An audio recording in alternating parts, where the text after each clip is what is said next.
All right. I think you can see the screen and hear me as well.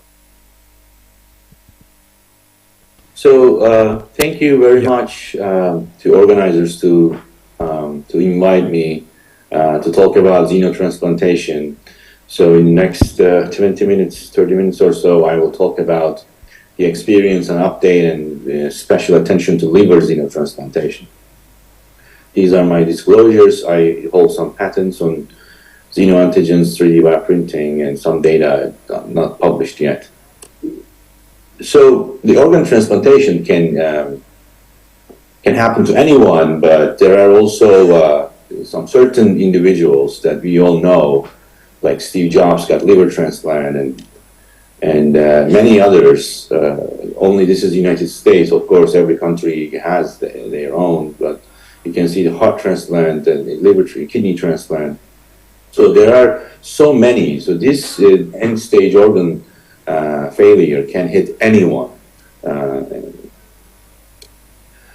Dr. Starzl performed the first successful liver transplant in 1967, 55 years ago. And the liver transplant can be very successful, actually. That you can see a 3-month-old girl receiving a transplant 50 years ago and survived 42 years, and I believe still alive. This article came out 10 years ago when inauguration for Dr. Starzl's award. It's a liver transplantation that Vision realized. And the impact of it could be also really immense, because another article came in JAMA Surgery, Survival Benefit of Solid Organ Transplant, but the more impact came when the Los Angeles Times put this article in more lay terms, saying that 2 million years of life were saved. And this was only within 25 years. Now, considering that we do more transplant in the last decade, and then considering in India, in Asia, and in Europe, there are 10 millions or maybe more life saved thanks to organ transplantation. But the situation is very dramatic. This is the wait list in the United States, and globally it's much, much more. So, and every day, only in the United States, 17 people die, and every 9 minutes, every 10 minutes, we add another one to the wait list. So everybody probably saw this chart that we can do more transplant in red. There are more donors every year, but the wait list keep increasing. But probably what you haven't seen is this one. This is the liver transplant wait list. Despite that we do living liver transplant disease, the wait lists do not increase. The reason for it, because end-stage liver disease patients actually die in the wait list, not like a kidney transplant, they are supported by dialysis. So xenotransplantation could be a solution for it, and then if you look at the dictionary explanation, it means for the audience, so they don't know about it, the process of grafting and transplanting organs and tissues between members of different species. In this case, will be from genetically engineered pigs to human. The first xenotransplant in human, successful one, happened in Pittsburgh by Dr. Starzl. Baboon to human liver xenotransplant. A patient survived 70 days, dies of infection. Today, we cannot use it, baboon liver, for ethical problems. And if we think that human immunology is one, of course, the closest species to humans are monkeys, like gorilla, old world monkeys. But if you look at it, pig is more than 35. So there are certain problems immunologically. Before we go through the problems and solutions, why pig organs but not non-human primates? Because non-human primates, there is a concern about spreading infectious disease, and a lot of people still think that HIV came through that. There are ethical issues, limited availability, and poor breeding profile, because they also have, like human, only one pregnancy a year. On the other hand, pigs, they are easy to breed, they have large litters, unlimited supply. The pathogen-free pigs actually now easy to breed. Pig organs and sizes are very similar to human, and the risk of infectious disease are less compared to non-human primates, and they have already killed millions of them for food purposes, so there are fewer ethical concerns. 5 years ago, we organized in the IXA the theological symposium for the three large religions in the United States. A Jewish leader was there, a Catholic leader, a Muslim leader. So they all agreed that pigs as tissue and organ donors can be used for life-saving procedures. So after a year, the article also came out in Xenotransplantation.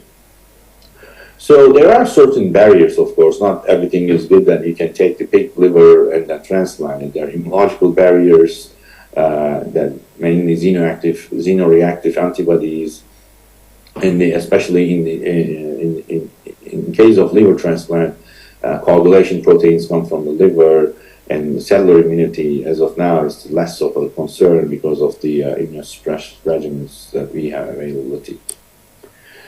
So advances in xenotransplant happen thanks to two things: with genetic engineering and co-stimulation blockade. A few years ago, I put two articles showing that what genetically engineered pigs are available to research, and there are so many of them. This is just an example. That the list is actually bigger than that. There are currently like 40 different ones, and multiple genes, 10 genes, 15 genes, animals are available. So almost 10 years ago, CRISPR changed this, making a more rapid way. The zinc finger nuclease technology used to take a lot of time. But on the other hand, CRISPR, here you can see that cuts the DNA in many more regions, and the technology much faster to do genetic engineering, and you can control a lot of things. So you can do the selection of the knockout cells, enrich cells, and then create the pregnancy with somatic nuclear transfer. And from cells to full-term pregnancy, you can obtain pigs in 135 days, so less than 5 months. In the past, this used to be 3 years and kind of a non-selective fashion, so it was very difficult to also get the genetically engineered pigs. Right now, you can actually have different genetics in the same pregnancy, again, less than 5 months. So a little bit of history, and then genetically engineered pig used for the first time in early 2000, it first expressing human CD55. This is a complement regulator protein. You can see that with the genetically engineered pig kidney transplant, it was 80-day survival compared to wild-type ones, only 40 days and less. And I was a part of this trial in Italy during my training. Also, we had a 90-day survival using the same pigs and the same immunosuppression regimen, but still it was limited. Then the group in the United States obtained the GAL knockout. The GAL sugar was knocked out, or the other name is GGTA1 gene. Alpha-1,3 galactosyltransferase gene knockout animals came. Even though the survival was not long compared to the previous experience, it was more consistent, and that's why the article came in January 2005 in Nature Medicine. The group in Canada and Pittsburgh, using the same animal, published again in Nature a few months later that they are failure. So it's only 16 days survival instead of 80, 90 days. The reason for it is a non-GAL antigen. So it was a discovery that the problem occurred because of the other antigens. So knowing these, there are other antigens. Indianapolis, we created triple knockout pigs. So GAL knockout, mu5GC antigen, and STA antigen with different genes. So my previous chief, Dr. Techler's lab, actually created this. Having this triple knockout animal available, so there was a study done using Birmingham Transplant Center's kidney transplant waitlist, so the humoral reactivity for IgM and IgG binding. So the desired for human is in this square, so less than 1,000. So, but you can see that with wild type is much higher. What is 1 gene knockout, 2 gene knockouts, and 3 gene knockouts is much closer to human, and that is what now it's a kind of norm that triple gene knockout should be used in clinical trials. In fact, using these animals, kidney transplant survival has extended significantly. It used to be first only 90 days, if you remember. Now we are talking about almost 2 years. But of course, here the costimulation blockade, anti-CD154, or the other name, anti-CD40 ligand, was used, and that was the impact of it as well.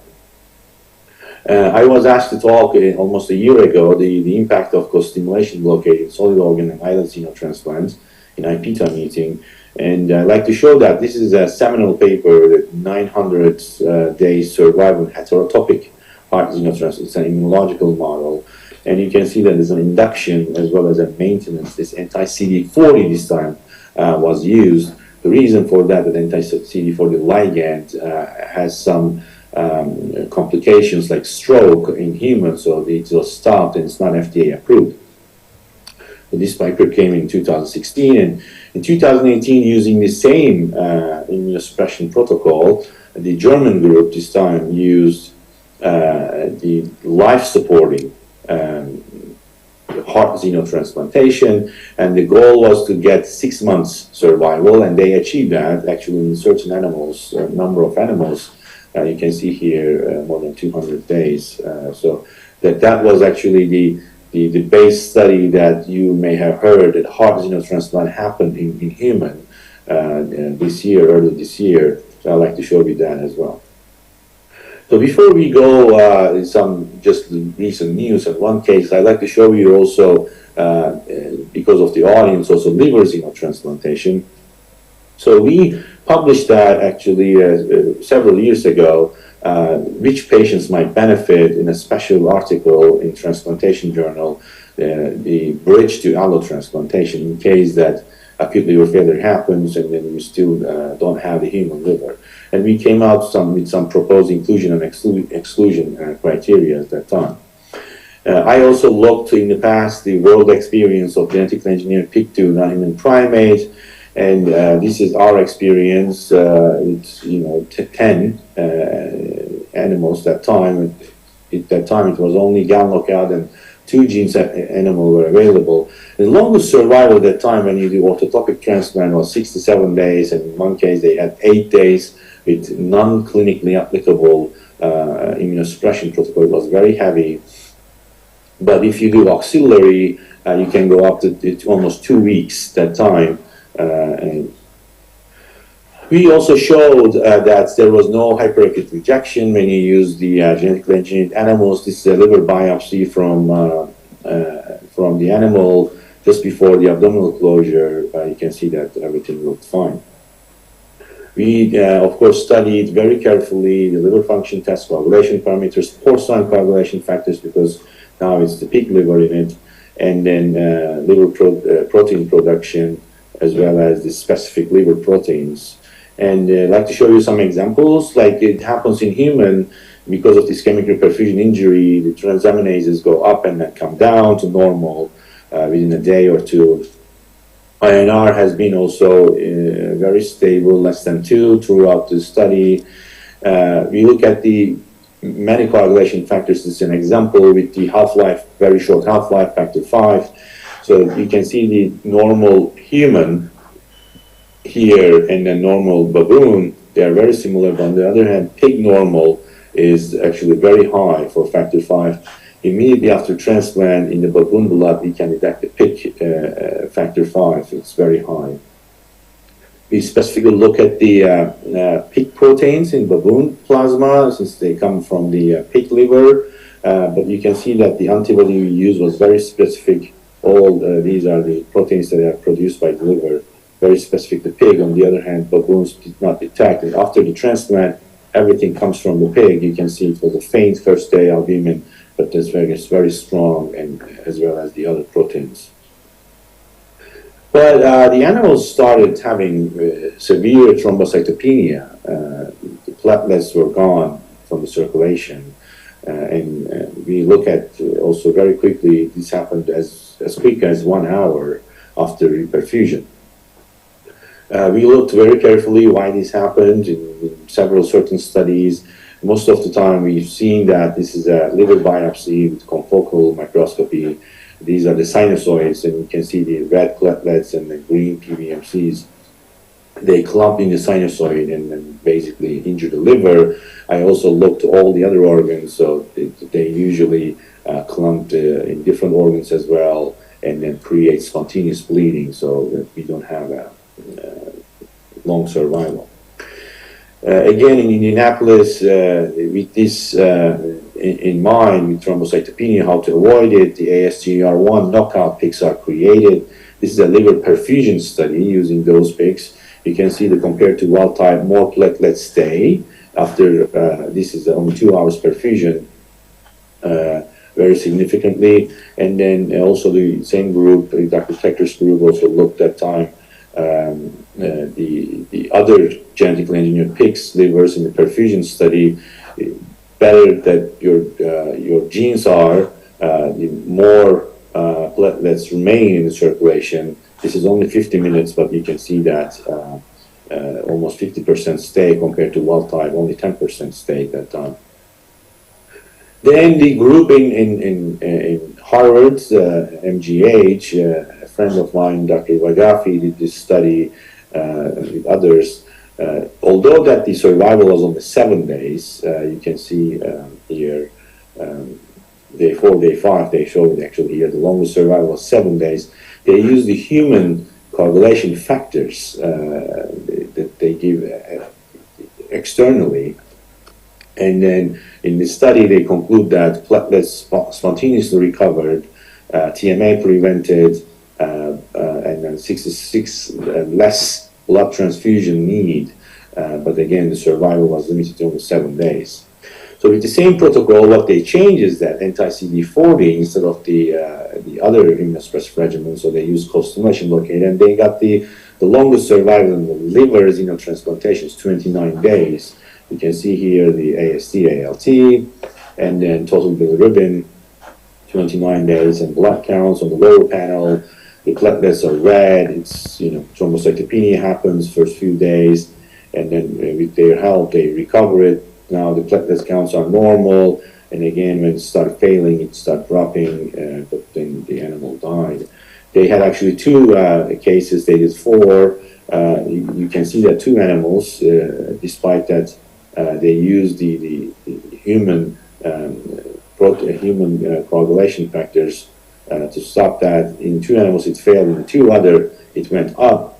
The reason for it, again, in those 2 animals, they used anti-CD40 and belatacept. The longest survival 25 days and 29 days especially. But of course, when you use the continuous human plasma, you can have the complications that we also see in human portal vein thrombosis in this animal. So the desirable thing that you don't use this continuous coagulation factors IV. This is not published, but presented in the IXA meeting that, again, from the same group at MGH. You can see that they use so many different pigs now, 10 gene, 12 gene, 15 gene pigs. They name them differently, and the survival only limited to 14 days, and only 1 pig, actually, 1 animal, 1 baboon survived. So, again, mainly the cause of that is bleeding, pulmonary hemorrhage. So most of it is a bleeding, or when they use these things, hepatic artery thrombosis, because they use external human coagulation factors. So xenotransplantation, of course, when it's happened in the clinic, it could be the medical revolution, and then we published this now almost 10 years ago, and then once we publish it, the independent newspaper, and as well as several newspapers in India, published similar figures that the pigs can donate many organs and tissues. And after only 3 years, in 2015, Nature published a similar figure, and that time with a little bit more update, that the pig cornea transplant happens already in China, that islets transplant happened in the phase 3 trial in Australia, and then liver and kidney and heart and lung. So of course, then others saw the impact of it. The economists put the economical impact of genetically engineered pigs. That time, the editorial came in Nature Biotechnology that xenotransplantation is the second phase now. And of course, the title was Xenotransplantation Makes a Comeback. This was 6 years ago. And the Science magazine in 2017 put on the cover the CRISPR pigs.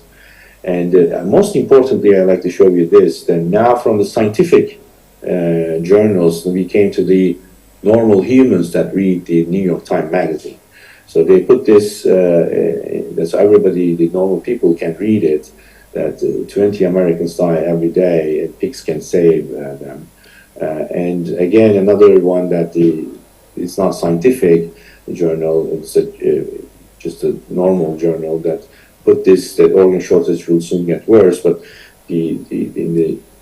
I think this is the most important. It's not a question of if, it is just a question of when.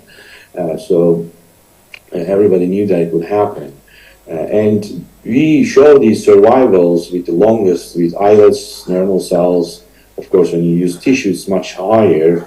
When you use the orthotopic organs, the solid organs, it is actually less. But things change. In 2020, you can see that orthotopic heart came to 3 years, kidney goes to almost 2 years, orthotopic heart 6 months, liver and lung, it's the most difficult ones, but still 4 times longer than the previous ones. And even 2021, the kidney now, solid organ kidney, went to almost 3 years. And then these articles came in New York Times again last year that the kidney was attached to human. This was a diseased body, just as a trial for a couple days for hyperacute rejection, and then Forbes picked up immediately that it's a big step forward solving the organ shortage. And then you may have seen probably that then the first in men trial happened, heart xenotransplant from 10 gene altered pig transplanted. This gentleman was 57-year-old and very sick patient and cannot be transplanted in human. So they actually, the package was that this was a compassionate use approved by FDA, and the genetically engineered pigs was used for the first time. At the same time, the immunosuppression protocol was special. It was not FDA approved, only used for this gentleman. You can see here the pig heart, and from the Science magazine put it also. And they published a report, full report, a couple months ago in New England Journal. And you can see here the protocol and the timeline. The xenotransplantation happened, and the patient came off ECMO, and then problems happens, and the first biopsy, second biopsy, everything is good, third biopsy, and then the withdrawal of support. But you can see here troponin, the heart starts basically going up, it was coming down, and then most importantly, the IgG, IgM antibodies started also coming up day 45, and immunological issues start happening, and then that's why then the patient survived only 2 months. The future, it's actually bright, and with technology, we can swap the HLA, make the swine leukocyte antigen to human leukocyte antigen, so you can create the personalized pigs. This will be good, not for acute failure patients, but patients in the chronically waiting in the transplant list. And again, exciting developments in xenotransplant happens. 3 years ago, the FDA approved skin xenotransplant started in clinical trials, and again, we have heard a couple happen, compassionate use or a diseased body, but the clinical trials are expected to start next year or so. And meanwhile, just last week, some new development happened that in animal testing, that it's a bipartisan bill passed in the United States as an FDA Modernization Act, the urgency to reduce and replace the animal testing. So, and then they also want this cell-based testing, because Every year, only in the United States, more than 100 million small animals are used in research. The economical impact is huge just for animal purchasing, and almost 40,000 monkeys and dogs in biomedical research. Again, this is, they say that they capture only 90% of it. And sometimes, you know, you're in a big lab and you use all these animals, they cannot, a private lab, they cannot capture it. So again, I started in my lab using 3D bioprinting in xenotransplants to overcome this problem 6 years ago, and published this article 3 years ago. How we use it briefly, next 2 minutes I will show you. We start with the cell base, mix the different cells to create organ models, make the cell balls, and bioprint them in temporary microneedles. It's a scaffold-free technology, and we basically, within 5 days or so, we have this freestanding tissue. And so, little video on how things look. You can prepare these in 96 wells, the cell balls, spheroids, organoids, and print them. This is a special bioreactor we created. It's a camera port, and you will see in the camera port, this is a genetically engineered pig liver bioprint. We did it in our lab, and we published this in scientific reports. You can see that here the cell balls printed, and a little faster, in 20-25 minutes we have the model, organ model, that we can actually perfuse it. So a very close look in the pig liver model bioprint. You can see these cell balls printed day 1. They start fusing, make their own extracellular matrix. By day 5, they are ready, and then now you can slide off of the support, temporary support. You have now freestanding tissue. This is a naked eye taken by my phone in 5 days. Again, you can do stack bioprinting. This is day 5 again, fused, made in an extracellular matrix.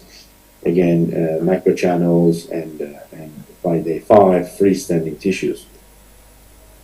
We perfuse these livers and organ models, and then the good thing is that it's a scaffold-free, contained genetically engineered pig cells, so that's why genetically engineered pig liver model.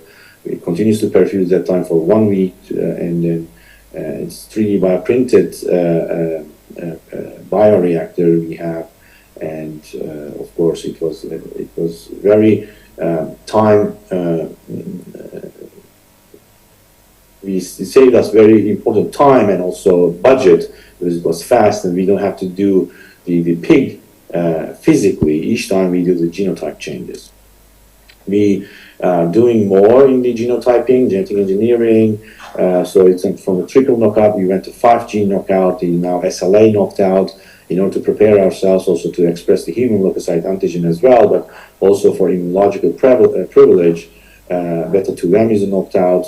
And most recently, last month, we published these the 5 gene knockout expressing human HLA-E, HLA-G, in order to obtain NK cell tolerance, because HLA-E and HLA-G are expressed by the human placenta, female placenta, and then actually protects the fetus from not rejected by the mother. So we overexpress these in the pig cells, human HLA-E and G. You can see that we can reduce this is NK cell degranulation very, very significantly compared to just 5 GKL. You can have the much better, but even though you overcome the problem with antibodies, you have now the cellular issues, and it is much better NK cell mediated cytotoxicity that we plan to also incorporate these genetically engineered pigs. We also look at the porcine ULBP1 ligand to disrupt it, so that these genes do not, the NK cell, human NK cells will not recognize, but this is the most important ligand that we all know in the literature with the human NK cell interaction, but it didn't work because probably NK cell has a different ligand. You can see here with the knockout of the pig ULBP1, it didn't change. It was similar. And here also another assay, calcium cytotoxicity assay, You can see that there was no statistical difference between wild type 5-GKO. So the cellular, they bypass the, of course, the antibody issues, and then, but if you express HLA-G here, just we tested it, this is much better for NK cell toxicity.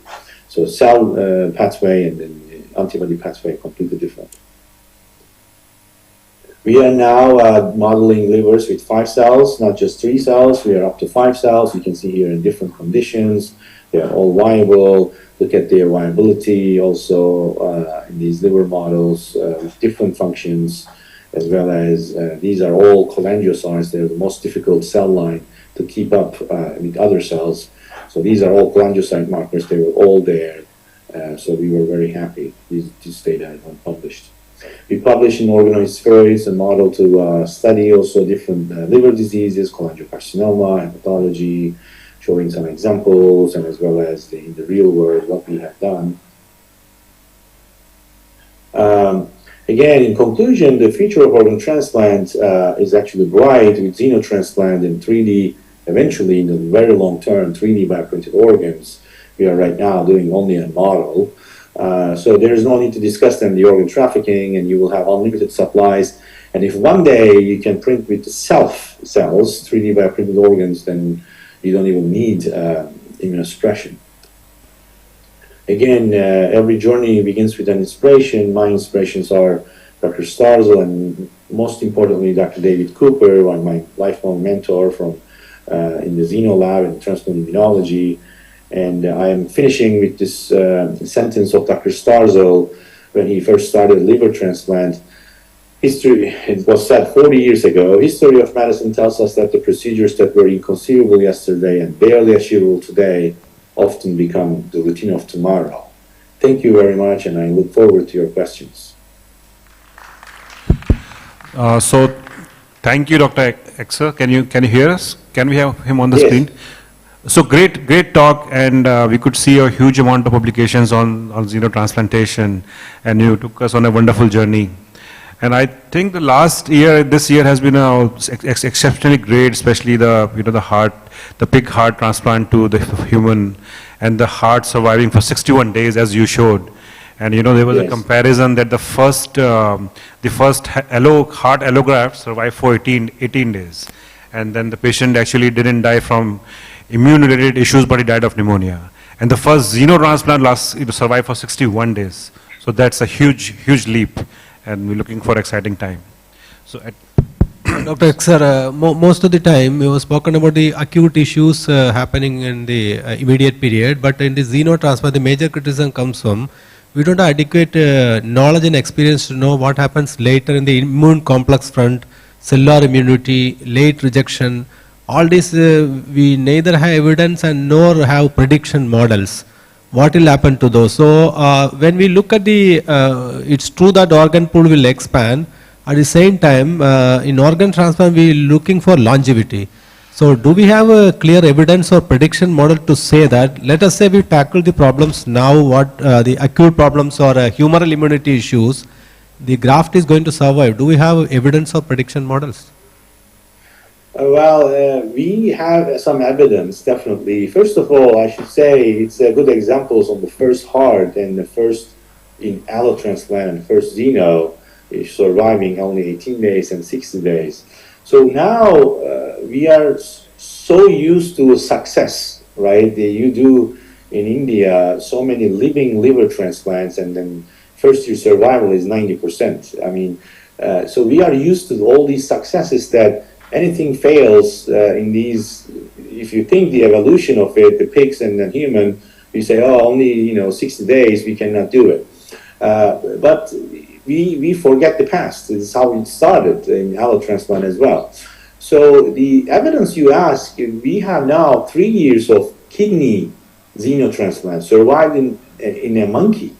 So those of you, if you have done any monkey research, it is very difficult. The animals are actually dirty to keep it off of infection.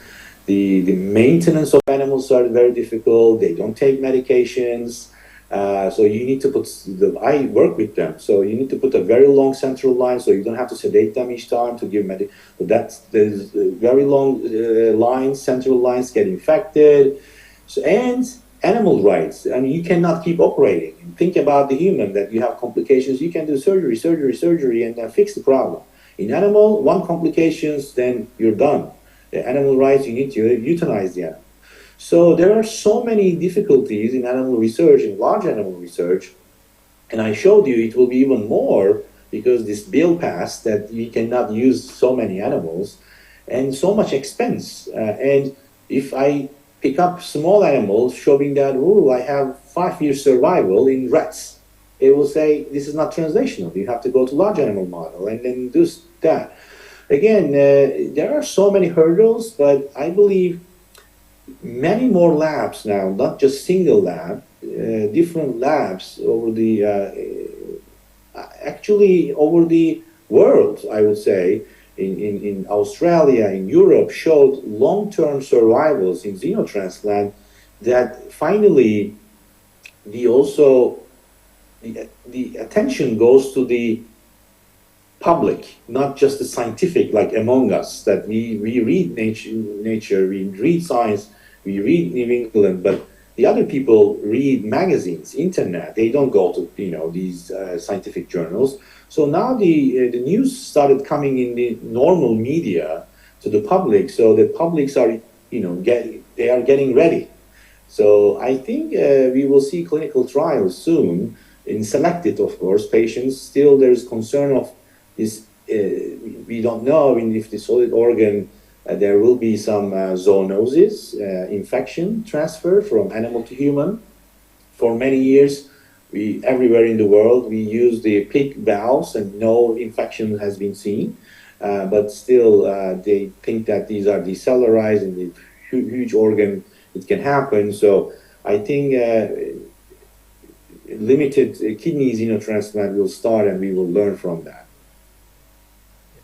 One more question is, most of the xenotransplants actually happen in patients who are really sick, otherwise do not have a long-term survival. So is it a solid reason that we are getting bad results? Because in actual transplant scenario, we'll have, even if with no transplant, they may have some months to survive. Here we have a situation of xenotransplant done in patients who are only days to survive. So what is your opinion on that? Yeah.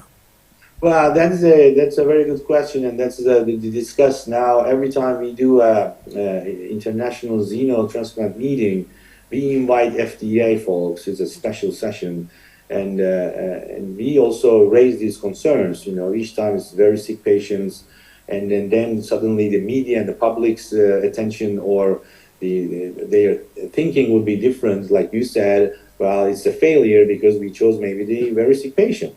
I think in the large clinical trials we have to overcome that problem, and maybe if you do kidney transplant and if there's a failure, you take the kidney out and then the patient still survives, then the public can think differently. Again, at the end, even though FDA people will approve this, NIH will approve that, at least in the United States, I believe similar agencies in India, they are all people. I mean, we are impacted by all these news agencies, right? So our thinking is sometimes impacted by public instead of just scientific findings. So I think in the future this will be much better with the larger pool. But you're 100% right. So it is difficult at this time because we are used to really good success, and we don't accept now the failures.